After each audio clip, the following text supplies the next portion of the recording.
Assalamu alaikum.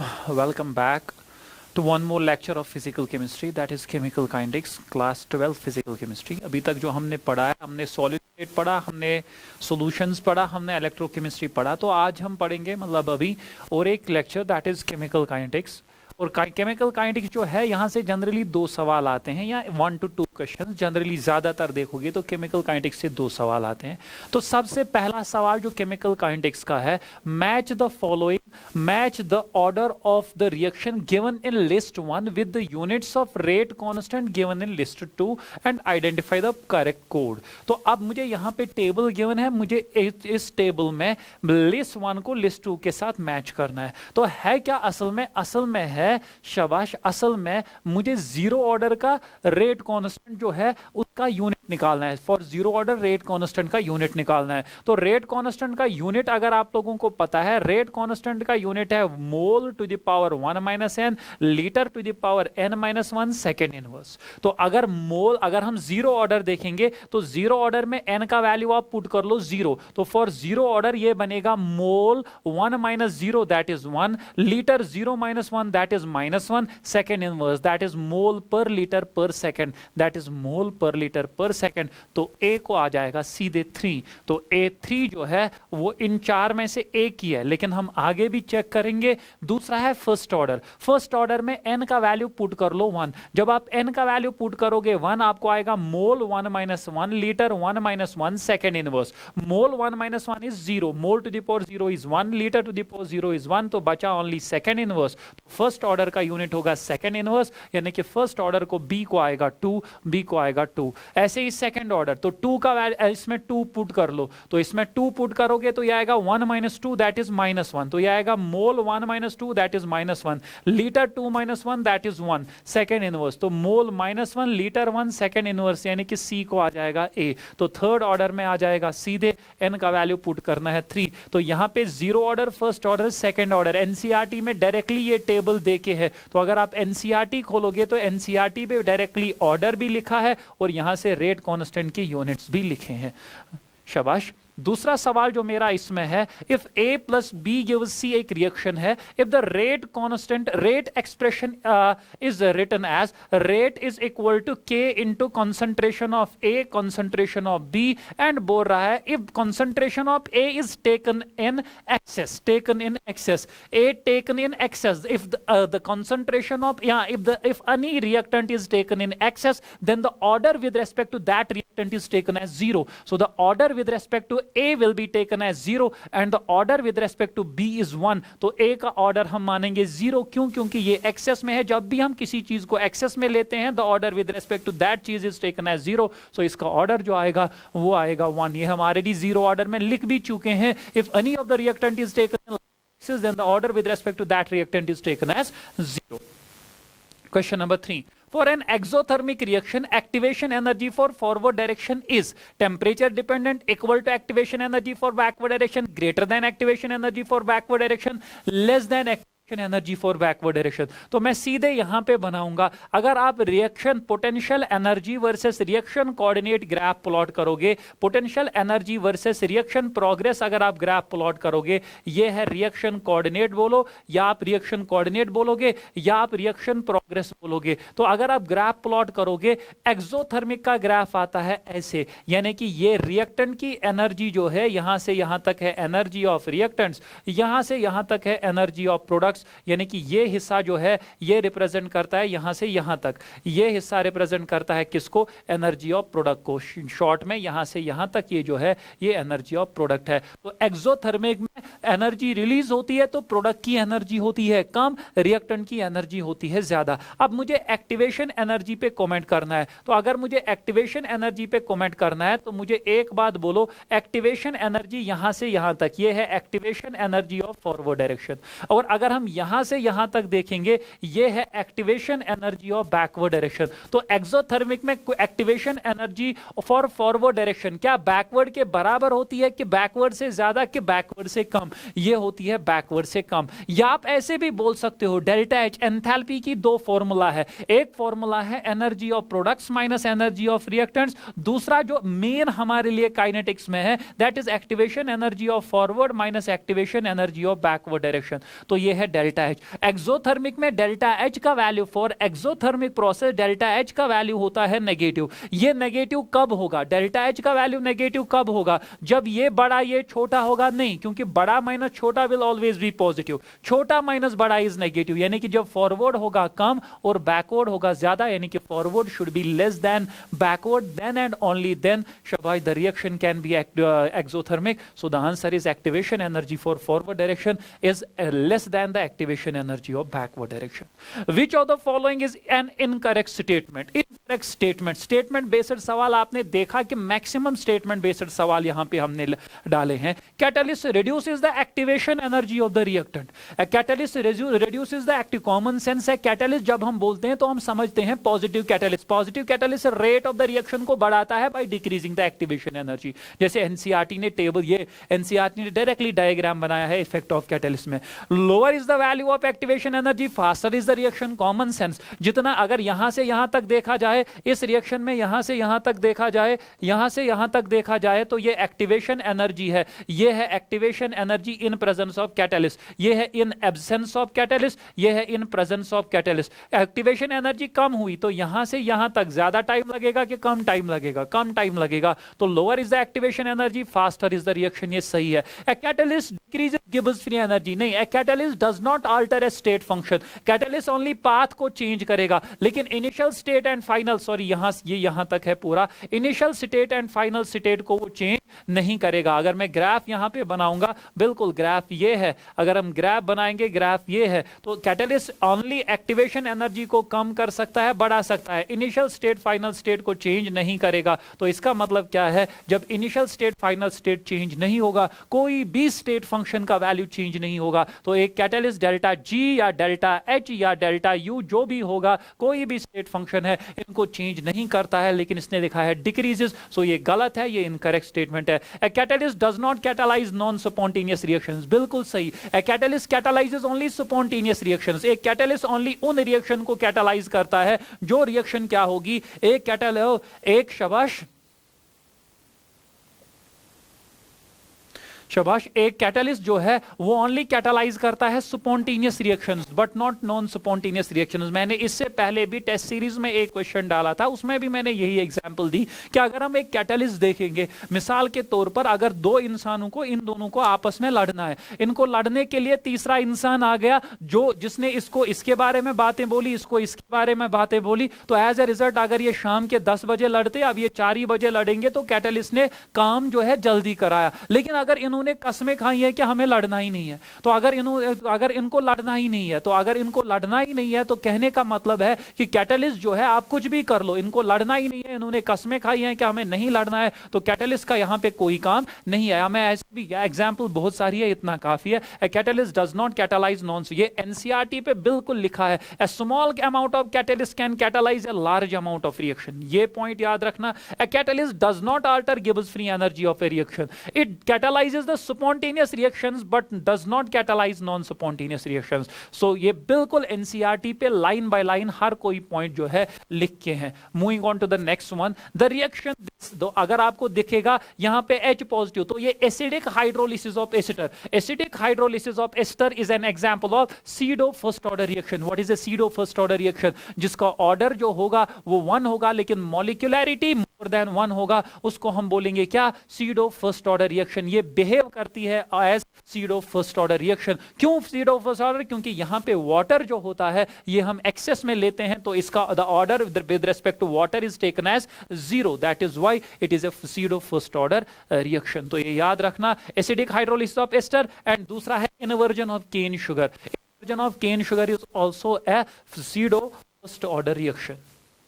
For the chemical reaction, if the temperature is increased from 10 to 40, the rate constant, what is the effect of temperature on rate? By increasing temperature by 10 degrees Celsius, rate of a reaction doubles। और मैंने आपको बोला है, formula है, जब ये आएगा कि आपने टेम्परेचर बढ़ाया, तो मैं यहां पे लिखूंगा KT2 divided by KT1, rate या रेट कॉन्स्टेंट है temperature T2 divided by temperature T1 is generally equal to 2 to the power delta T divided by 10, where delta T is T2 minus T1। तो मुझे बोलो, मुझे एक given है, मैंने temperature increase किया फ्रॉम 10 to 40, तो फाइनल टेम्परेचर है 40, इनिशियल टेम्परेचर है 10, तो ये आएगा 2 to the power delta T, 40 minus 10 is 30 divided by 10, तो ये एंड ये cancel, 2 to the power 3 is 8, यानी कि रेट बढ़ेगी कितनी times? 8 times. Rate will increase कितना टाइम्स? 8 टाइम्स। तो ये सवाल बार बार आता है, ये केमिकल काइनेटिक्स वाला सवाल।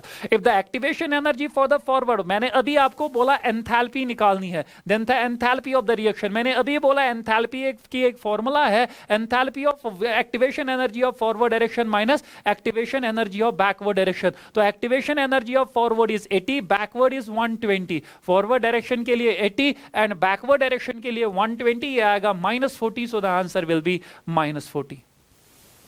Question number 7। हाँ, अगर मैं यहां पे एक चीज ऐड करूंगा, मैंने इस रिएक्शन में कैटलिस्ट ऐड किया, कैटलिस्ट ने ये किया, इसने लोअर किया activation energy by 20% for both forward and backward directions. What will be the value of delta H? It again will be -40। Delta H के वैल्यू पे कोई फर्क नहीं पड़ेगा, क्योंकि एक स्टेट फंक्शन है, एक कैटलिस्ट स्टेट फंक्शन को अल्टर नहीं करता है। इसके बाद जो है the rate constant for the reaction, rate constant मुझे रिएक्शन देके है ये, इसका रेट कॉन्स्टेंट गिवन है के देके की, के गिवन है 2.5 into 10 to the power -3 second inverse. और if the rate of the reaction, और मुझे रेट गिवन है, रेट गिवन है 7.5 into 10 to the power -3 mole per litre पर second. The concentration of NH4NO2, तो रेट और कंसंट्रेशन में रिलेशन है, rate is equal to K into C to the power n। अब रेट गिवन है 7.5 into 10 to the power -3, के का value given है 2.5 into 10 to the power -3। Concentration मुझे निकालनी है, लेकिन n का वैल्यू मुझे पता होना चाहिए, ऑर्डर पता होना चाहिए। सिंस यहां पे ऑर्डर गिवन नहीं है, लेकिन सेकंड इनवर्स किसका ऑर्डर होता है? फर्स्ट ऑर्डर का। अभी तो पहला सवाल वही किया, तो इसका मतलब है यहां पे पावर आएगा 1, क्योंकि सेकंड इनवर्स रेट कांस्टेंट का यूनिट सेकंड इनवर्स ओनली तब होगा, टाइम इनवर्स ओनली तब होगा जब ऑर्डर क्या होगा? 1। तो इसका मतलब है c का वैल्यू जो आएगा वो आएगा 7.5 into 10 to the power -3 divided bye 2.5 into 10 to the power -3, ये एंड ये cancel, 25 1s are 25 3s are, तो ये आ जाएगा 75। The answer is 3। Moving on to the next one. For a zero order reaction which is correct relation between T half and initial concentration reactant concentration R naught. तो ये NCERT में भी लिखा है, आप लोगों को पता है T half किसके बराबर होता है? C naught divided by 2K। तो T half और initial concentration में क्या रिलेशन है? डायरेक्ट रिलेशन है। तो ये याद रखना, किस ऑर्डर में, जीरो ऑर्डर में इनिशियल T half और इनिशियल concentration में डायरेक्ट रिलेशन है, याद रखना। T half जो होता है ये होता है डायरेक्टली प्रोपोर्शनल टू, ये होता है डायरेक्टली प्रोपोर्शनल टू, ये मैं लिखूंगा डायरेक्टली प्रोपोर्शनल टू, यहां पे मैं लिखूंगा 1 upon C0 to the power n-1। लेकिन शाबाश, for all orders accept first order, for all orders accept first order, first order में टी हाफ का वैल्यू होता है, फर्स्ट ऑर्डर में टी हाफ का वैल्यू जो होता है वो होता है 0.693 डिवाइडेड बाई के। दैट इज टी हाफ जो होता है, T half is independent of initial concentration, T half is independent of initial concentration, T half is independent of initial concentration. लेकिन बाकी हर एक ऑर्डर में ये है। अब मुझे बोलो जीरो ऑर्डर बोल रहा है, तो n का वैल्यू पुट कर लो 0, तो T half will be inversely proportional to 1 to the power C0 to the power 0 minus 1। That is T half will be inversely proportional to C0 to the power -1। ये -1 ऊपर जाएगा तो T half will be directly proportional to C0, तो इसीलिए आप याद रखना। तो अगर मैं बोलूंगा फोर्थ ऑर्डर के लिए टी हाफ और C0 में क्या रिलेशन है? C0 is inversely T half is inversely proportional to C0 to the power 4 minus 1, that is 3, that is T half is inversely proportional to C0 cube। अब मुझे बोलो consider the reaction given है 2A gives B, the rate of the reaction is equal to, क्या मुझे ये rate of disappearance of A बोल रहा है? नहीं। क्या मुझे ये rate of disappearance of B बोल रहा है? नहीं। या rate of appearance of B बोल रहा है? नहीं। ये मुझे क्या बोल रहा है? ये मुझे बोल रहा है rate of a reaction। तो जब आप rate of a reaction define करते हैं क्या हम स्टोइकियोमेट्रिक कोएफिशिएंट से डिवाइड करते हैं? हाँ, हम बिल्कुल डिवाइड करते हैं। तो रेट जो है, रेट है चेंज इन कंसंट्रेशन, तो minus D concentration of A divided by dt, लेकिन स्टोइकियोमेट्रिक कोएफिशिएंट से डिवाइड करेंगे तो minus D concentration of A divided by dt, लेकिन dt और आ जाएगा डिवाइडेड बाय 2, तो 2। अगर विद रेस्पेक्ट टू b करेंगे तो b में आ जाएगा plus D concentration of b divided by dt plus, क्यों? क्योंकि b प्रोडक्ट है, लेकिन इसका कोएफिशिएंट 1 है तो इससे फर्क ही नहीं पड़ेगा। तो अगर इसने b लिखा होता the answer would have been db by dt, लेकिन अगर इसने a लिखा है ऑप्शन में, इसीलिए माइनस da बाय 2 dt। अगर इसने लिखा होता rate of disappearance of a, तो इसने मेंशन किया है डिसअपीयरेंस ऑफ a, तब हम 2 से डिवाइड नहीं करते, तब आंसर आता minus da divided by dt। Moving on to the next one, the rate constant for the first order reaction is इतना, रेट कांस्टेंट गिवन है। The time required to reduce, शाबाश, टाइम का expression first order में, ये बहुत important है, first order सबसे ज्यादा इंपॉर्टेंट। टाइम का एक्सप्रेशन फर्स्ट ऑर्डर में कितना होता है? 2.303 upon K log of C naught divided by C T. तो 2 पॉइंट या C naught divided by C T, या सी नॉट के बदले आप लिख सकते हो C naught divided by C T. मैंने बोला हम ऐसे भी लिख सकते हैं 2.303 upon K log of M N naught divided by N T. मैंने ये भी बोला है 2.303 upon K log of M naught divided by M T. मैंने ये भी बोला है 2.303 upon K log of R naught divided by R T, where R naught is initial rate, R T is rate after some time T. तो T 2.303 upon K log of P naught divided by P T. तो मैंने बोला है ये time का expression है। अब इस टाइम मुझे मास गिवन है 4 ग्राम्स को बनाना है 0.4 ग्राम, तो मैं M naught divided by M T वाली फॉर्मूला यूज करूंगा। तो टी का वैल्यू आएगा 2.303 अपॉन के का वैल्यू मुझे गिवन है 2.303 into 10 to the power -3 log of M naught मतलब इनिशियल मास, तो वो गिवन है 4 ग्राम्स। एम टी मतलब मास ऑफ द रिएक्टेंट जो बचा आफ्टर सम टाइम टी, कुछ टाइम के बाद कितना रिएक्टेंट बचा है, तो मुझे 4 ग्राम्स को कितना बनाना है 0.4, तो कुछ टाइम के बाद बचना चाहिए 0.4, तो ये आएगा 10, तो ये आएगा 10। तो अब मुझे बोलो log 10 होता है 1, 2.303 कैंसिल, तो ये आएगा सीधे 1 upon 10 to the power -3, log 10 होगा 1, वो आएगा 10 to the power 3, 10 to the power 3 is 1000, the answer will be 1000 seconds, the answer will be 1000 seconds. Moving on to the next one. In a reaction, A plus B gives products. The rate of the reaction is doubled. The rate of the reaction is doubled when the concentration of the rate of the reaction is doubled when the concentration of A is doubled, and rate becomes 4 times when the concentration of both reactants A and B are doubled.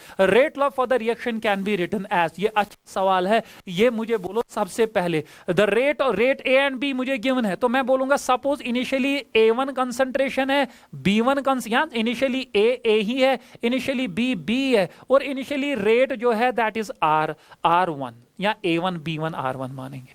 अब सवाल पढ़ो, the rate of the reaction is doubled, rate बन जाती है double, लेकिन कब? Double मतलब 2R1, लेकिन कब? When the concentration of A is double, तो हम A को मानेंगे 2A1, तो A को मानेंगे 2A1 एंड B को मैंने छेड़ा नहीं है, तो B is B1 and rate becomes 4 times, it becomes 4 times R1, तो इनिशियल को हम 4 टाइम्स लिखेंगे। When the concentration of both A and B is doubled, तो जब A आएगा 2A1 और B आएगा 2B1, किसी के दिमाग में आएगा सर अगर इसका मतलब है ये बनता है 4 टाइम्स, जब A एंड B डबल हुआ तो आपने इसको डबल क्यों नहीं किया, इसको डबल क्यों नहीं किया? तो कोई बात नहीं, अगर आप इसको भी डबल करोगे ये बनेगा 4, ये बनेगा 2, लेकिन ये जो है ये इसको 4 टाइम्स करोगे ये 4 नहीं बनेगा 8 बनेगा, उससे फर्क ही नहीं पड़ेगा, आप लिखोगे। लेकिन याद रखना बेटर है जो आपका इनिशियल डेटा गिवन है उसी को डबल कर लो। पहले इनिशियल मैंने खुद से माना A1 B1 रेट R1,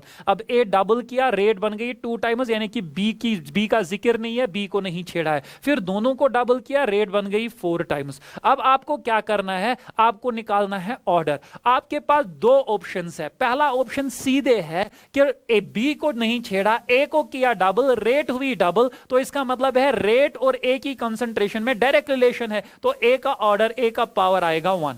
लेकिन इससे बेटर है हम इसको मानेंगे R1, इसको मानेंगे R2, इसको मानेंगे R3। पहले हम करेंगे R2 divided by R1।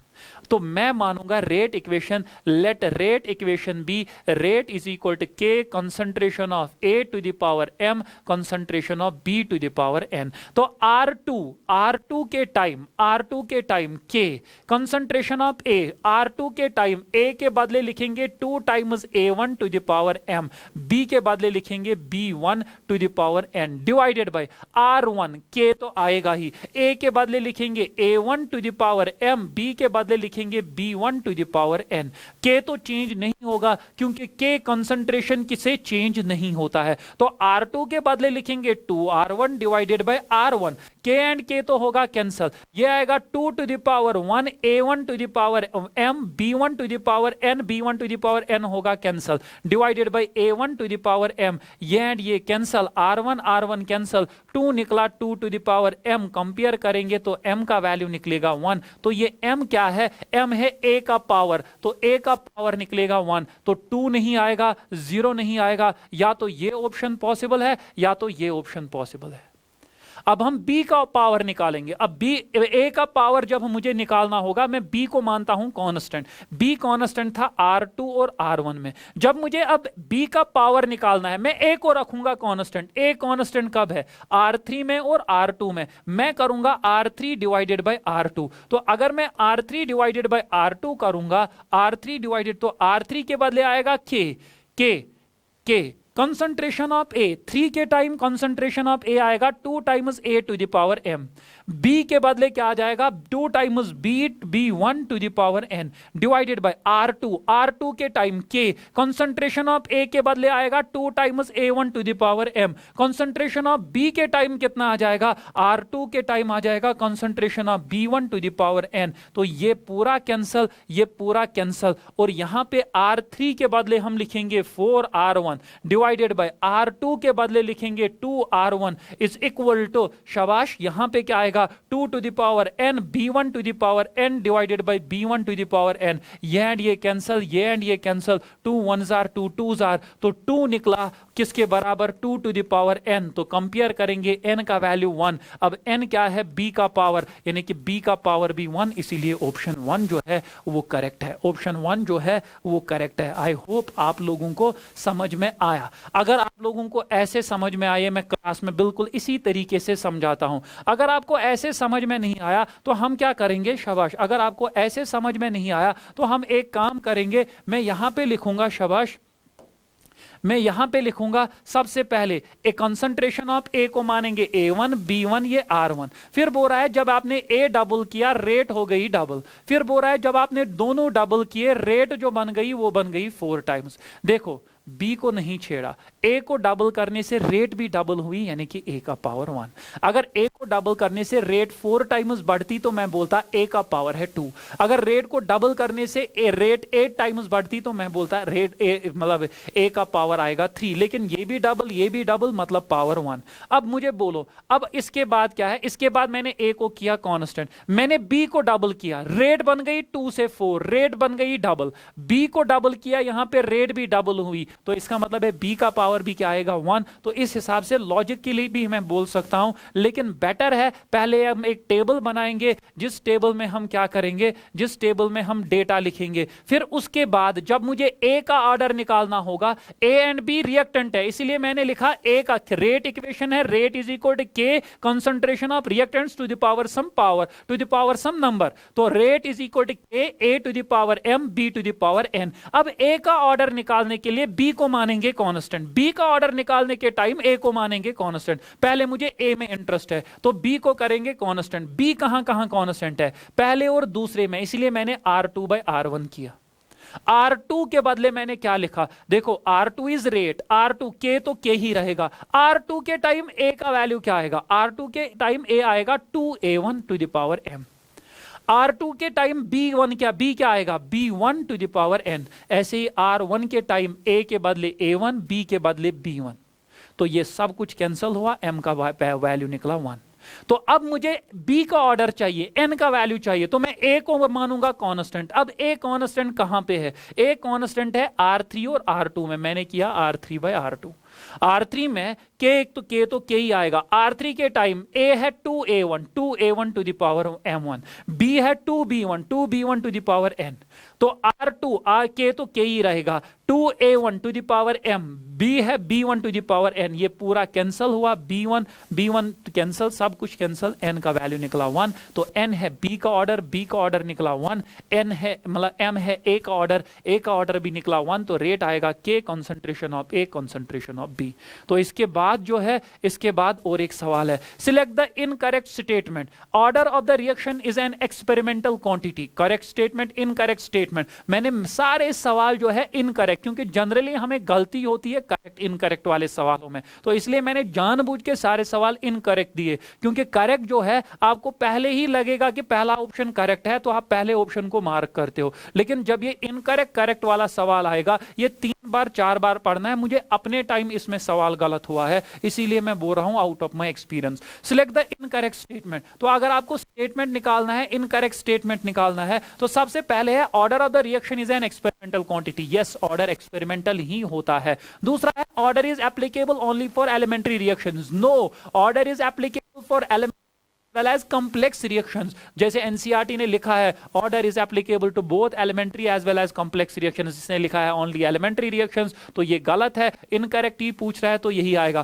For complex reactions molecularity has no meaning, बिल्कुल सही, for complex reactions molecularity has no meaning, because molecularity का मतलब है number of reacting molecules that must collide simultaneously in order to bring about a chemical reaction, तो जो simultaneously collide करने चाहिए, तो साइमल्टेनियसली कोलाइड कब करेंगे, जब रिएक्शन एलिमेंट्री होगी। जब रिएक्शन कॉम्प्लेक्स होगी तब पहले इसने इसके साथ किया, फिर इसने किसी और के साथ किया, तो वहां पे वो मैकेनिज्म बन जाता है, वो रिएक्शन कॉम्प्लेक्स बन जाती है। कॉम्प्लेक्स रिएक्शन में मॉलिक्यूलैरिटी का कोई मतलब नहीं है, तो ये भी सही है। Molecularity can not be a non integer, good, molecularity is always a whole number, इसका ऑलवेज वैल्यू होगा 1 2 3 4 5, ये कभी भी नॉन इंटीजर 1.5 या मतलब -1.5 -1.7 फ्रैक्शनल नहीं होगा, शाबाश, ना ही ये नेगेटिव होगा, ये ऑलवेज पॉजिटिव होल नंबर होगा, पॉजिटिव होगा या होल नंबर होगा, शाबाश। इसके बाद नेक्स्ट सवाल, if the rate constant for a first order reaction is k, then the time required for 99%, तो याद रखना मैंने आपको बोला है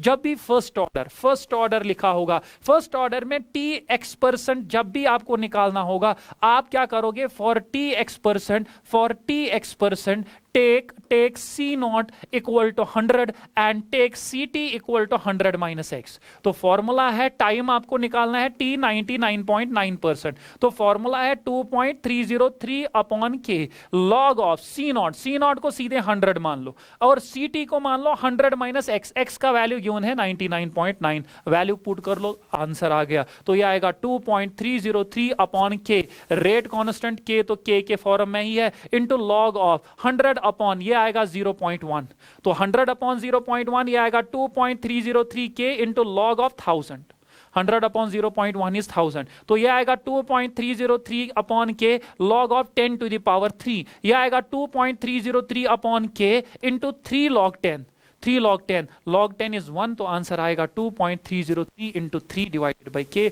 2.303 इंटू 3 डिवाइडेड बाई k, तो ये याद रखना ये है। और हमेशा जो ओनली फर्स्ट ऑर्डर के लिए, जीरो ऑर्डर के लिए क्या है, फॉर जीरो ऑर्डर, अगर जीरो ऑर्डर होगा तो जीरो ऑर्डर के लिए हमेशा tx% का वैल्यू जो होगा, tx% का वैल्यू आप सीधे मानोगे, शाबाश, x C0 divided by 100 k, like मुझे t 90% निकालना है, मैं सीधे मानूंगा इसका वैल्यू होगा 90 C0 divided by 100 k, 90 C0 divided by 100 k, ये याद रखना, ये सिंपल है। Slope of the plot between log k versus 1/t is, तो log k वर्सेस 1/t, आप लोगों ने अरहीनियस इक्वेशन पढ़ी है, तो अरहीनियस इक्वेशन में सबसे पहले हम लिखते हैं k is equal to a e to the power minus ea by rt, तो फिर जब हम ln अप्लाई करते हैं तो मुझे इक्वेशन बनती है ln k is equal minus ea by rt plus ln a, तो जब हम इसको log फॉर्म में लिखते हैं तो मैं लिखता हूं log k is equal minus ea divided by 2.303 rt through 2.303 rt plus log a, तो अब मुझे बोलो, मुझे बोल रहा है किसके, log k बोल रहा है कि ln k, log k versus 1/t, तो log k वर्सेस 1/t, तो मैं इक्वेशन ऐसे लिखूंगा, log k is equal to minus ea divided by 2.303 r into 1/t plus log a। तो इस इक्वेशन को मैंने लिया y एक्सिस पे, इस 1/t को मैंने माना x एक्सिस पे, x का coefficient m plus c, compare करेंगे तो m का वैल्यू आएगा माइनस ea अपॉन 2.303 r और c का वैल्यू आएगा log a। तो इसका मतलब है स्लोप नेगेटिव है, इंटरसेप्ट पॉजिटिव है, तो ऊपर से स्टार्ट करेंगे नीचे आ जाएंगे और इसका स्लोप जो होगा वो कितना होगा, माइनस ea अपॉन 2.303 r। लेकिन अगर ln k versus 1/t, ln के 1/t, तब स्लोप होता है minus E a by R, तब स्लोप होता है minus E a by R. अगर लॉग के वर्सेस 1/t तब होता है minus E a divided by 2.303 R. दोनों ऑप्शन में भी है, minus E a by R भी, minus E a by 2.303 R भी, लेकिन लॉग है तो 2.303 आता है, ln है तो 2.303 नहीं आता है। Moving on to the next one, assertion hydrolysis of cane sugar is a pseudo first order reaction. अभी कुछ टाइम के पहले यही पेज था, तो केन शुगर का हाइड्रोलिसिस ये है, it is a pseudo first order reaction, correct. क्यों है सीडो फर्स्ट ऑर्डर? क्योंकि यहां पे वाटर का ऑर्डर है जीरो, क्योंकि वाटर को हम लेते हैं एक्सेस में, तो रीजन है water is present in large access during hydrolysis. Yes, it is because of this कि वाटर लार्ज है, वाटर ज्यादा है, एक्सेस में है, तो इसका मतलब क्या है, वाटर का ऑर्डर होगा जीरो। तो इसका मतलब क्या है, यही रीजन है। assertion and reason are correct and reason is the correct explanation of assertion. Moving on to the next one, if for a reaction rate constant doubles with every 10 degree rise in temperature, then the ratio of rate of a reaction at 55 degree Celsius and 25, यानी कि मुझे K 55 upon K 25, जब भी temperature आ जाएगा, मैं बार बार class में बोलता हूं, आप R लिख लो या K लिख लो, एक ही बात। अब मुझे बोलो KT2 अपॉन KT1, अभी कुछ टाइम पहले मैंने बोला 2 to the power delta T upon 10, तो वो आएगा 2 to the power delta T 55 minus 25, that is 30/10, ये एंड ये cancel, 2 to the power 3 is again 8, so the answer is 8। मगर इन्होंने गोटे था क्या कि उससे पहले भी टेम्परेचर वाले सवाल में 8 आया, इसमें भी 8 आया, हमें सवाल आएगा तो उसमें भी 8 ही आंसर आएगा? नहीं, वो सॉल्व करना है, वो डिपेंड करेगा कि टेम्परेचर उसने क्या रखा है, क्या नहीं रखा है। Half life of a radioactive substance, all radioactive reactions are first order reactions, तो इसका मतलब है ये फर्स्ट ऑर्डर रिएक्शन है। हाफ लाइफ है, टी हाफ जो है वो है 16 डेज, और मुझे बोल रहा है मुझे आफ्टर 64 डेज, सिंपल सी बात है, अगर हाफ लाइफ है 16 डेज तो 64 डेज जो है, 64 को हम लिख सकते हैं 4 इंटू 16, तो 4 इंटू टी हाफ, तो 64 जो है वो 4 टाइम्स टी हाफ के बराबर है, यानी कि उसमें 4 हाफ लाइव्स आएंगी। तो मुझे बोलो शाबाश, 1 ग्राम कितना रहेगा आफ्टर 64 डेज, या मैं बोलूंगा 1 ग्राम कितना रहेगा आफ्टर 4 हाफ लाइव्स। तो amount of substance are left after n half lives, amount of substance left after n half lives, amount of substance left after n half lives, उसकी फॉर्मूला क्या है? amount of substance left after n half lives, उसकी formula है C0 upon 2 to the power n। C0 है 1, initial concentration, यहां mass given है वो है 1, 2 to the power n, number of half live 64, कितने हाफ लाइव्स है? 4, तो 1 upon 2 to the power 4 is 1/16, तो कितना बचेगा? The answer will B 1/60। यहां आप ऐसे भी बोल सकते हो, पहले 1 है, आफ्टर 16 डेज ये हाफ लाइफ है, ये बनेगा 1/2, लेकिन आफ्टर और 16 डेज ये और हाफ बनेगा 1/4, आफ्टर और 16 डेज ये बनेगा 1/8, आफ्टर और 16 डेज ये बनेगा 1/16। आ गए ना, 16, 32, 48 एंड 64। या आप ऐसे भी बोल सकते हो, अगर आप इस सवाल को करना चाहते हो तो आप ऐसे भी बोलोगे, आपको टी हाफ गिवन है, आपको टी हाफ गिवन है, टी हाफ आपको गिवन है 16 डेज, तो टी हाफ से आप टी हाफ का वैल्यू होता है फर्स्ट ऑर्डर में 0.693/k इज इक्वल 16, तो यहां से k आएगा 0.693/16, ये निकला k। अब आपको निकालना है 64 डेज कितना बचेगा, कितना बचेगा? इनिशियल m0 गिवन है, आपको mt निकालना है, तो मैं लिखूंगा ना t is equal 2.303 upon k log of m0 divided by mt। t का वैल्यू गिवन है 64, 2.303, k का वैल्यू निकला 0.693 divided by 16, log of m0 given है 1 mt, तो आप यहां से mt निकाल सकते हो, लेकिन इस तरीके से ये लेंथी बन जाएगा और कैलकुलेशन मुश्किल बनेगी। तो जब भी सवाल, जब भी ये डेज 64 डेज मुझे 16 का मल्टीप्लाई है, तो इसका मतलब क्या है? 64 डेज है, 4 इंटू 16, इसमें 4 हाफ लाइव्स आ जाएंगी, तो amount left after n half lives is C0 divided by 2 to the power n। Mechanism of the hypothetical reaction, इस पे भी सवाल आता है। एक हाइपोथेटिकल रिएक्शन है जिसके मैकेनिज्म में मुझे 2 स्टेप्स गिवन है, तो मुझे बोला जाएगा ऑर्डर निकालो। तो सबसे पहले आपको पता है कि स्लोवेस्ट स्टेप जो है, स्लोवेस्ट स्टेप होता है रेट डिटरमाइनिंग स्टेप। इन दोनों में स्लोवेस्ट स्टेप है दूसरा, तो इसके हिसाब से रेट जो होगी, दूसरे स्टेप के हिसाब से रेट जो होगी, रेट होगी किसके बराबर, K into concentration of O3 into concentration of O। इसको हम मानेंगे इक्वेशन 1। लेकिन O जो है वो ओरिजिनल इक्वेशन में नहीं है, और रेट में O3, रेट इक्वेशन में O3 आना चाहिए या O2 आना चाहिए, इसके बगैर कोई और चीज नहीं आनी चाहिए, क्योंकि मेरे कंट्रोल में यही 2 चीजें हैं। तो नेसेंट ऑक्सीजन जो है ये रिएक्शन के बीच में से बना, तो मैकेनिज्म हाइपोथेटिकल होता है, तो O की कंसंट्रेशन हम क्या रखें, कैसे चेंज करें, वो मुझे नहीं पता। तो मैं O को क्या करूंगा, O को हटाने की कोशिश करूंगा इस रिएक्शन में। O3 तो मुझे पसंद है, क्यों, क्योंकि O3 ओरिजिनल इक्वेशन में है, इसका कंट्रोल मेरे हाथ में है, लेकिन O का कंट्रोल मेरे हाथ में नहीं है। अब हम O को हटाने की कोशिश करेंगे। हां, अगर O3 का कंट्रोल भी मेरे हाथ में नहीं होता, हम इसको भी हटाते, लेकिन उसका है, O का नहीं है। अब O हटेगा कहां से, O हटता है ऑलवेज जो दूसरा स्टेप होगा। तो इसका इक्विलिब्रियम कांस्टेंट निकालो, वो आएगा ना concentration of O2 concentration of O divided by concentration of O3। तो यहां से कंसंट्रेशन ऑफ O किसके बराबर आएगा, K equilibrium into concentration of O3 divided by concentration of O2। तो ये आएगा K equilibrium into concentration of O3 into O2 to the power -1। देखो O जो आया, ये आया in terms of O3 and in terms of O2, both O3 and O2 are in my control, तो इसीलिए मैंने O को लाया in terms of O3 and O। तो इसलिए यहां पे सबस्टिट्यूट करेंगे तो रेट आएगा K, कंसंट्रेशन ऑफ O3 तो O3 ही है, अब O के बदले हम क्या लिखेंगे, K equilibrium into concentration of O3 into concentration of O2 to the power -1। ये K इन K रेट जो है, इसके बदले हम एक बड़ा कांस्टेंट लिखेंगे K, ये आएगा concentration of O3 square into concentration of O2 to the power -1। तो ऑर्डर जो आएगा वो आएगा sum of the powers that is 2 + -1 that is 1। So order of the reaction जो होगा वो होगा 1। Moving on to the next one, question number 19, question number 20. In the reaction, शाबाश, ये भी NCERT पे है, डायरेक्टली पेज 99 पे है। Rate of appearance of bromine, पहले ये लिखेंगे रेट ऑफ अपीयरेंस, तो ब्रोमीन लिखा है, appearance of bromine, rate of reaction नहीं, rate of appearance of bromine, तो स्टाइकियोमेट्रिक कोएफिशिएंट से डिवाइड नहीं करेंगे। मैं ऐसे लिखूंगा, ब्रोमीन है Br2, मैं सीधे लिखूंगा delta Br2 divided by delta T।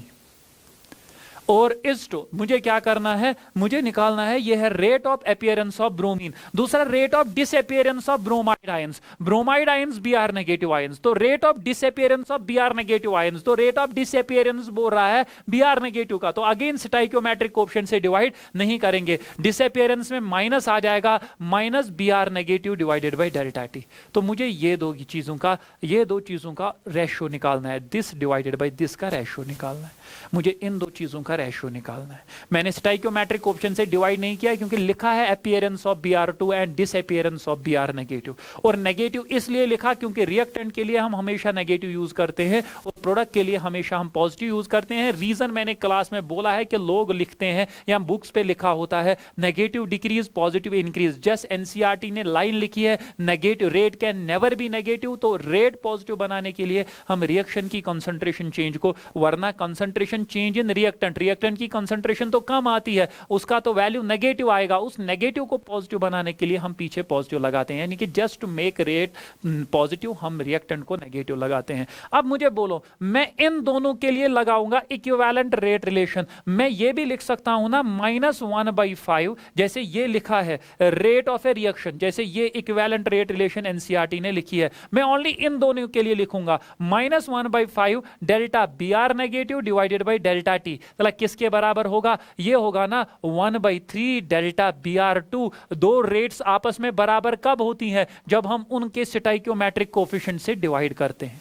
अब मुझे चाहिए Br2 डिवाइडेड बाई दिस, तो हम क्या करेंगे, इस पूरे को इस साइड लाएंगे और इस 3 को उस साइड लेंगे, तो ये ऊपर उस साइड बनेगा 3/5, ये इस साइड बनेगा delta Br2 divided by delta T, और वो पूरा माइनस के साथ minus delta Br negative divided by delta T यहां पे डिवाइड होगा, तो इन दोनों का रेशियो जो निकला वो निकला 3/5। So the answer will be 3:5। उसके बाद the rate constant of a reaction depends upon, बार बार मैं बोलता हूं, it only depends upon temperature.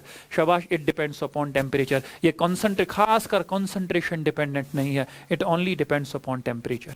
assertion the molecularity of the reaction H2 plus Br2 gives 2 time appears to be 2, yes because 2 molecules are involved, तो इसका मतलब क्या है, इसकी molecularity है 2, assertion 2, assertion सही है।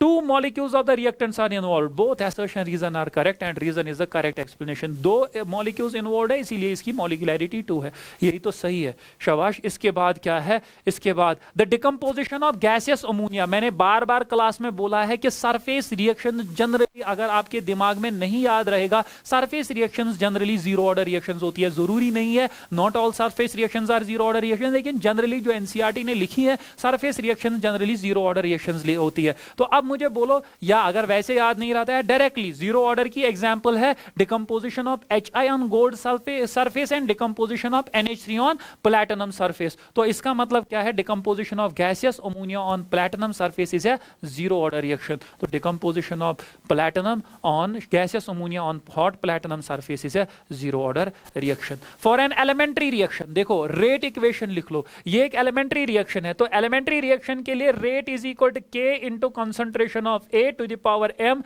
concentration of B to the power N। लेकिन elementary reaction के लिए पावर वही चढ़ता है जो उसका stoichiometric coefficient होगा, लेकिन बाकी अगर complex reaction है तो पावर वो नहीं चढ़ेगा, तब ऑर्डर एक्सपेरिमेंटल है। तो यहां पे K A to the power 1 B to the power 2, क्योंकि ये एलिमेंट्री रिएक्शन है इसलिए, so the answer will be this.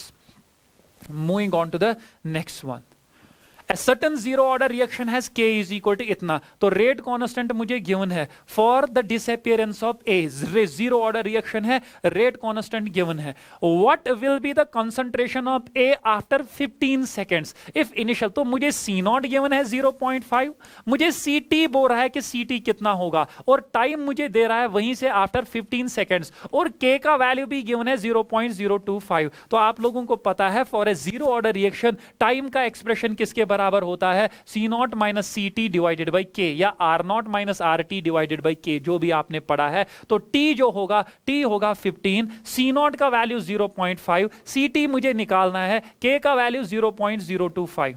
तो ये यहां आ जाएगा, 15 5 जो आएगा वो आएगा 75। शाबाश, 15 2 30 प्लस 7 इज 37, तो 0.375 is equal to 0.5 minus CT। तो CT इस साइड लाएंगे, इसको इस साइड लेंगे, तो CT का वैल्यू जो आएगा वो आएगा 0.5 minus 0.375, that is 0.125। So the answer will be concentration left after 15 seconds will be 0.125।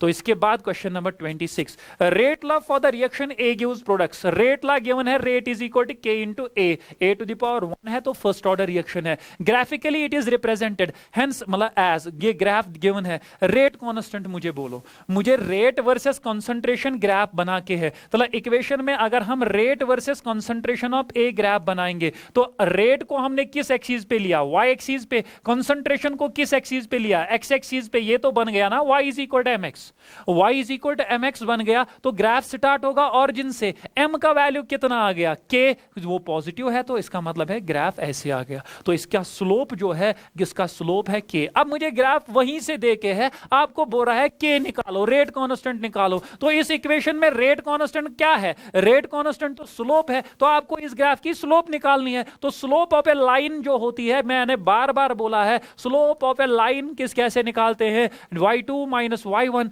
Divided by x2 minus x1। आपको आप लिख लो, मुझे ये वैल्यू गिवन है तो इसके कॉरस्पॉन्डिंग ये गिवन है, ये यहां से ये वैल्यू गिवन है इसके कॉरस्पॉन्डिंग, तो आप इसके कोऑर्डिनेट लिख लो। पहले x लिखते हैं 0.3, y है 3 into 10 to the power minus 3, इसके कोऑर्डिनेट लिख लो, x आएगा 0.1, y आएगा 10 टू द पावर माइनस 3, या 1 into 10 to the power minus 3, एक ही बात। तो इसको हम मानेंगे x1 y1, इसको मानेंगे x2 y2, तो वो स्लोप किसके बराबर आएगा, स्लोप आएगा y2 minus y1, that is 3 into 10 to the power minus 3 minus 1 into 10 to the power minus 3 divided by x2 minus x1, वो आएगा 0.3 माइनस 0.1।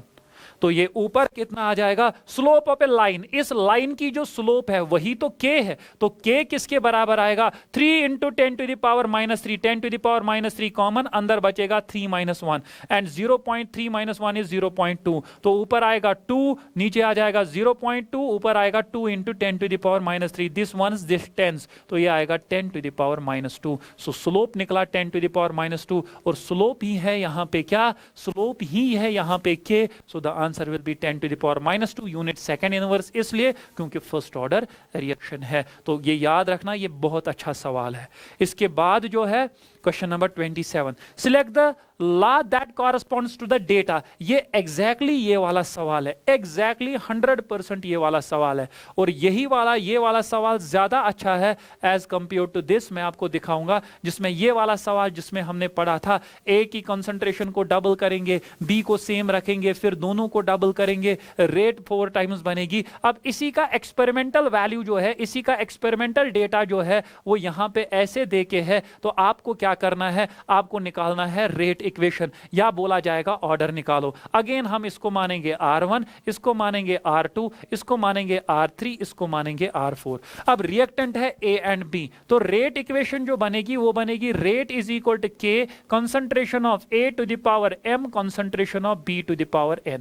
अगर मुझे M निकालना है मैं B को करूंगा कांस्टेंट, अगर मुझे N निकालना है मैं A को कोशिश करूंगा कांस्टेंट करने की। पहले हम M निकालेंगे तो B होना चाहिए कांस्टेंट। अब B कांस्टेंट कहां पे है, यहां पे और यहां पे, यानी कि मैं करूंगा सबसे पहले R4 डिवाइडेड बाय R1, क्योंकि इन्हीं दो में B है कांस्टेंट। अब देख लो K तो K ही रहेगा, R4 के टाइम A कितना है 0.4 to the power M, B कितना है 0.1 to the power N divided by शबाय R1 के टाइम K तो K ही रहेगा, क्योंकि कंसंट्रेशन चेंज करने से K चेंज नहीं होता है। अब K तो K ही रहेगा, A कितना है 0.1 to the power M, R1 के time 0.1 to the power N, ये cancel, K and K cancel. अब R4 के बदले लिखेंगे 3.0 that is 3 into 10 to the power minus 2 divided by 7.5 into 10 to the power minus 3 is equal to, इसके बदले में लिखूंगा 0.4 upon 0.1 to the power whole to the power 1,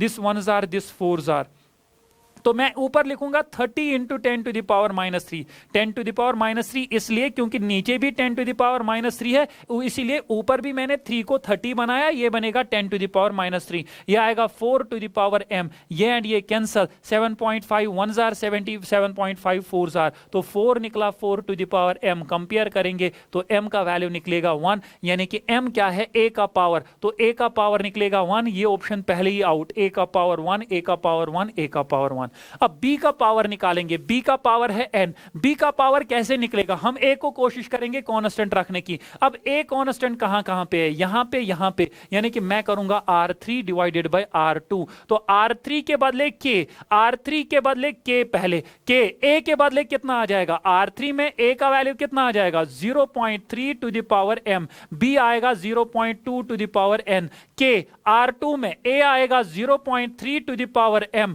और B आएगा 0.2, शाबाश, R3 के टाइम है ये 0.4 और B आ जाएगा 0.2 टू द पावर N, ये एंड ये होगा कैंसल। अब R3 का वैल्यू है 3.6 into 10 to the power minus 1, R2 का वैल्यू है 9 into 10 to the power minus 2, ये आएगा 0.4 upon 0.2 whole to the power N, 2 1 जार 2 2 जार, ये मैं लिखूंगा 36 into 10 to the power minus 2 divided by 9 into 10 to the power minus 2 is equal 2 to the power N, ये एंड ये कैंसल, 9 1 जार 9 4 जार, 4 निकला बराबर 2 to the power N, 2 square निकला बराबर 2 टू द पावर N, क्योंकि 2 स्क्वायर 4 कंपेयर करेंगे तो N का वैल्यू आएगा 2, तो M यानी कि A का पावर आया 1, N यानी कि B का पावर आया 2, so the answer will be rate is equal to K concentration of A concentration of B का स्क्वायर।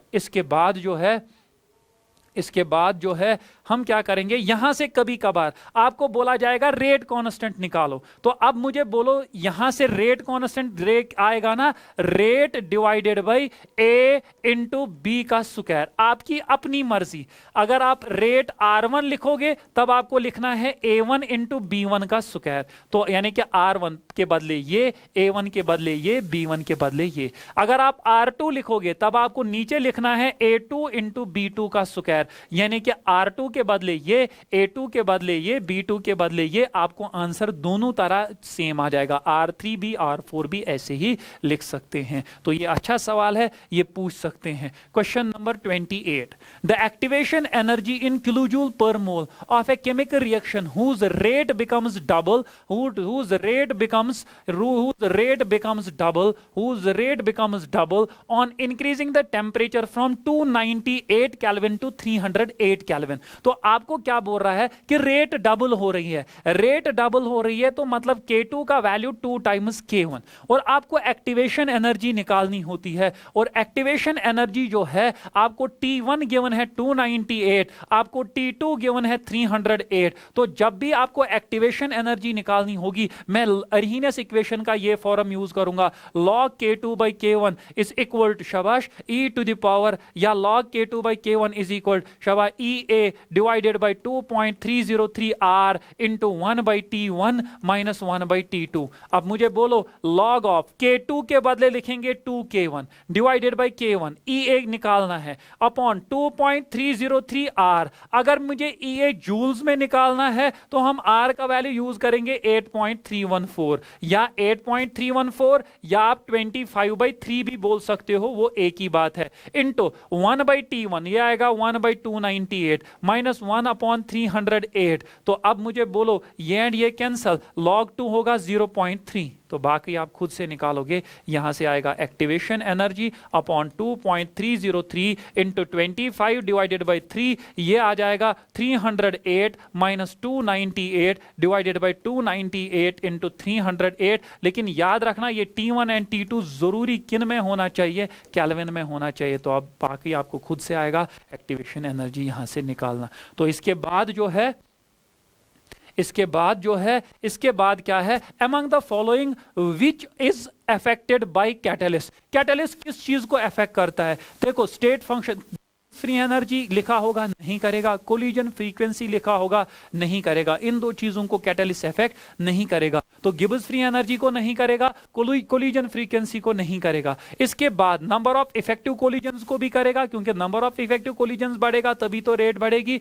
उसके बाद क्या होगा, शाबाशो, इसके बाद क्या होगा, इफेक्टिव कोलिजन मतलब जो एक्टिवेशन एनर्जी बैरियर को क्रॉस करेंगे। जब एक्टिवेशन एनर्जी बैरियर ही कम हुआ, जब यही कैटलिस्ट, जब यही नीचे आ गया, तो कॉमन सेंस है effective number of collisions obviously बढ़ जाएंगे। तो इसका मतलब क्या है, इफेक्टिव कोलिजन्स भी चेंज होंगे। रिएक्शन पाथ कॉमन सेंस है, कैटलिस्ट का काम ही है एक्टिवेशन एनर्जी कम करना, तो रिएक्शन पाथ तो वो कम करता ही है। थ्रेशोल्ड एनर्जी, देखो थ्रेशोल्ड एनर्जी जो होती है, थ्रेशोल्ड एनर्जी होती है यहां से लेके यहां तक एनर्जी जो होती है, इसी को थ्रेशोल्ड एनर्जी बोलते हैं। यानी कि total energy associated with the activated complex, यहां the minimum energy that which the reactant molecules must have such that the collisions between them are effective. Effective collisions होने के लिए मतलब कम से कम कितनी एनर्जी रिएक्टेंट मॉलिक्यूल्स को होनी चाहिए? तो थ्रेशोल्ड एनर्जी जो है वो बिल्कुल यहां से यहां तक एनर्जी है। अब मुझे एक बात बोलो, जब कैटलिस्ट डालेंगे ये पी के नीचे आया, थ्रेशोल्ड एनर्जी इतनी ही है, क्या थ्रेशोल्ड एनर्जी चेंज हुई? हाँ, तो कैटलिस्ट से थ्रेशोल्ड एनर्जी भी चेंज होती है।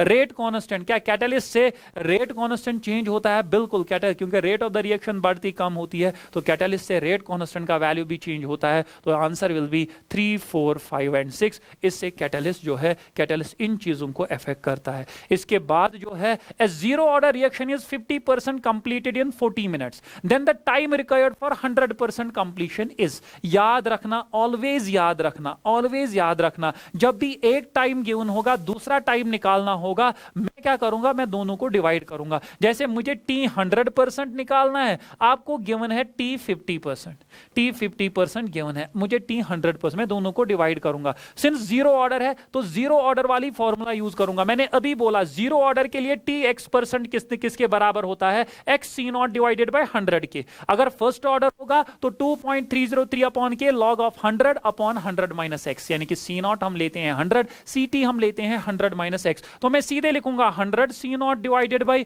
100 के, और यहां पे मैं लिखूंगा 50 C0 डिवाइडेड बाय 100 के, बिकॉज 100% इज 100 बाय 100, तो 100 x% इज x बाय 100, तो x C0 बाय 100 के, 100% is 100 by 100, 100 C0 by 100k, 100 C naught cancel, 100k cancel, ऊपर आएगा 100/50, 50 1s आर 50 2s आर, ये आएगा 2, तो t 100% जो होगा वो होगा 2 टाइम्स t 50%, और 2 टाइम्स t 50% का मतलब है 2 इंटू 40, और 2 इंटू 40 मुझे गिवन है, निकलेगा 80, क्योंकि 40 गिवन है t 50, तो ये निकलेगा 80। तो अगर आप लोगों को पता है, और इसका दूसरा, लेकिन हम ऑलवेज यही करेंगे, दूसरा तरीका है t 50% हाफ लाइफ होता है फर्स्ट ऑर्डर का C0/2k, t 100% होता है C0/k, तो इस C0/k के बदले में लिख सकता हूं 100%, तो ये आएगा 1/2 C0/k के बदले लिखूंगा 100%, तो t 100% निकलेगा 2, ये मल्टीप्लाई होगा 2 टाइम्स t 50, अगेन आ जाएगा 80, लेकिन इससे बेटर है क्योंकि ये हमेशा वैलिड है चाहे कोई भी ऑर्डर होगा। सो लास्ट सवाल एक है, for the first order homogeneous gaseous reaction, बहुत important, A gives 2B plus C, the initial pressure was PI and the total pressure at the time after time t was PT, write the expression for rate constant। ये बहुत important सवाल है, ये important सवाल आप लोगों को जरूरी आएगा, ये बहुत इंपॉर्टेंट सवाल है, ये आपको जरूरी आ जाएगा, ये इंपॉर्टेंट सवाल जो है ये आपको जरूरी आएगा। देखो सवाल क्या है, सवाल मुझे गिवन है, शाबाश, सवाल मुझे गिवन है, मुझे रिएक्शन गिवन है, A gives 2B plus C, gaseous reaction given है, A gives 2B plus C, तो ये gas, it is A first order reaction, ऊपर लिखा है कि it is A first order reaction. तो आपको क्या करना है, K का एक्सप्रेशन लिखना है। देखो K जो होता है उसका एक्सप्रेशन है 2.303 upon T log of, since pressure given है तो मैं लिखूंगा P0/PT, लेकिन याद रखना ये P0 जो होता है ये होता है इनिशियल प्रेशर, या C0 होगा तो वो होती है initial concentration at T is equal to 0, जब रिएक्शन स्टार्ट नहीं हुई है। ये PT जो टोटल प्रेशर नहीं होता है, CT टोटल कंसंट्रेशन नहीं होती है, PT टोटल प्रेशर यहां पे नहीं होता है, ये होता है बचे हुए रिएक्टेंट्स का प्रेशर, यहां सीधे मैं बोलूंगा प्रेशर, पार्शियल प्रेशर या pressure of the reactant, pressure of the reactant जो बचा है, यहां मैं लिखूंगा that has remained unreacted, that has remained unreacted after time t, that has remained unreacted after time t, that has remained unreacted after time t।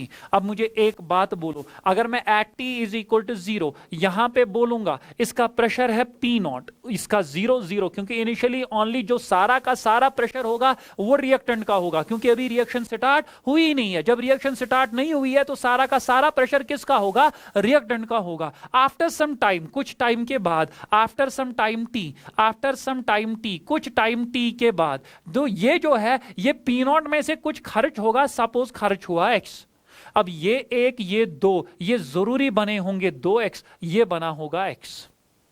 अब जो PT यहां पे है, ये PT जो है यहां पे है, ये PT है P0 माइनस 2x, यानी कि बचे हुए P0 माइनस x, ये बचे हुए रिएक्टेंट का प्रेशर है, ये PT है P0 माइनस x, ये PT टोटल प्रेशर नहीं है। अब ये P0 माइनस x का वैल्यू, मुझे x का value in terms of x दे के ही नहीं है, तो मुझे कहीं ना कहीं से x का वैल्यू निकालना होगा। अब मुझे टोटल प्रेशर गिवन है, टोटल प्रेशर का मतलब क्या है, मुझे सवाल में बोला है total pressure of the reactant after time t was PT, तो टोटल प्रेशर जो इसने PT दिया है, क्या इसका PT और मेरा PT सेम है? नहीं, बिल्कुल भी नहीं, इसका PT है टोटल प्रेशर, मेरा PT है तो प्रेशर ऑफ द रिएक्टेंट जो बचा, प्रेशर ऑफ द रिएक्टेंट, तो हम x निकालेंगे। तो टोटल प्रेशर गिवन है अकॉर्डिंग टू सवाल P0 minus x plus 2x plus x, ये किसके बराबर होगा, ये होगा PT के बराबर, जो सवाल वाला PT है उसके बराबर होगा। तो मैं यहां पे लिखूंगा PT, मतलब सपोज एक ही बात है, तो 2x minus x is x, मतलब ये आ जाएगा कितना, शाबाश, P0 शाबाश minus x plus x cancel, तो प्लस 2x जो आ जाएगा वो आएगा PT के बराबर, तो इसका मतलब है जो x 2x आ जाएगा वो आएगा PT माइनस P0, और x का वैल्यू जो आएगा वो आएगा PT minus P0 divided by 2। तो यहां पे पुट कर लो, जब हम ये वैल्यू यहां पे पुट करेंगे ये आएगा P0 minus PT minus P0 divided by 2, तो 2 into P0 is 2 P0 minus PT is minus PT minus minus is plus P0 whole divided by 2, तो ये आएगा 3 P0 minus PT divided by 2 निकला, ये पीटी जो असली पीटी है, इसको मैं पीटी डैश अब लिखूंगा। मेरा पीटी डैश जो निकला वो निकला 3p0 minus PT divided by 2। अब बराबर यहां पे सबस्टिट्यूट करेंगे तो k का वैल्यू जो आ जाएगा वो आएगा 2.303 upon k log of p0 divided by pt।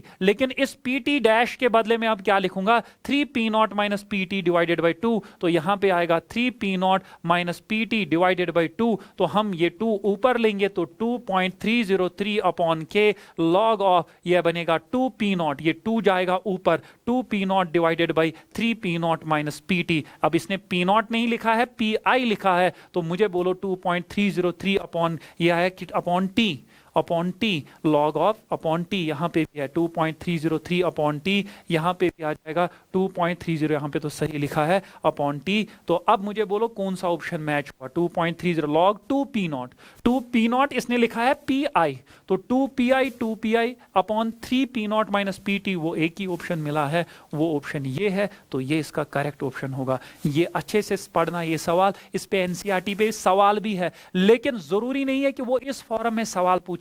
वो वैल्यू देगा, वो बोलेगा if the initial pressure is 0.5 and the pressure after time t is 0.51, calculate create constant के। तो मैं मानूंगा एग्जैक्टली यहां पे इसके बदले में लिखूंगा 0.500, 0.5 minus x 2x x, 0.5 minus x plus 2x plus x is equal to 0.51। यहां से x आ जाएगा, x का वैल्यू यहां पे पुट करेंगे, p0 तो 0.5 दे के है, x का वैल्यू यहां पुट करेंगे, मुझे pt का वैल्यू आएगा, pt का वैल्यू पुट करेंगे, मुझे k का वैल्यू आ जाएगा। तो वो वैल्यू पे भी सवाल देगा या तो ऐसे सवाल देगा। तो ये हमारा केमिकल काइनेटिक्स जो हुआ वो खत्म हुआ। हम इंशाल्लाह नेक्स्ट क्लास में मिलेंगे, नेक्स्ट चैप्टर्स में मिलेंगे। अब 11th वाला इंपॉर्टेंट पार्ट बचा जिसमें mole concept, states of matter, thermo and equilibrium बचा, जो मेन इंपॉर्टेंट पार्ट है। तो वो इंपॉर्टेंट पार्ट जो है वो हम नेक्स्ट क्लास या नेक्स्ट डे का, आज इतना ही, वो हम नेक्स्ट डे डिस्कस करेंगे, कल नहीं परसों डिस्कस करेंगे, क्योंकि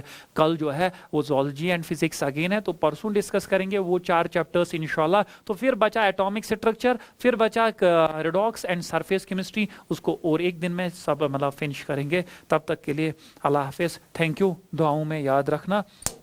और जो आपको डीपीपी मिलेगा इन पे, वो डीपीपी डेफिनेटली सॉल्व करना, इन सवालों को डेफिनेटली सॉल्व करना, प्रिपरेशन आपकी अच्छी हो जाएगी और इसी में से कुछ ना कुछ पूछा जाएगा। सगेपत शहमत अगर इससे बाहर कुछ आया, लेकिन मैक्सिमम सिलेबस ही इतना ही है, तो इसी में से कुछ ना कुछ पूछा जाएगा। बाकी अल्लाह।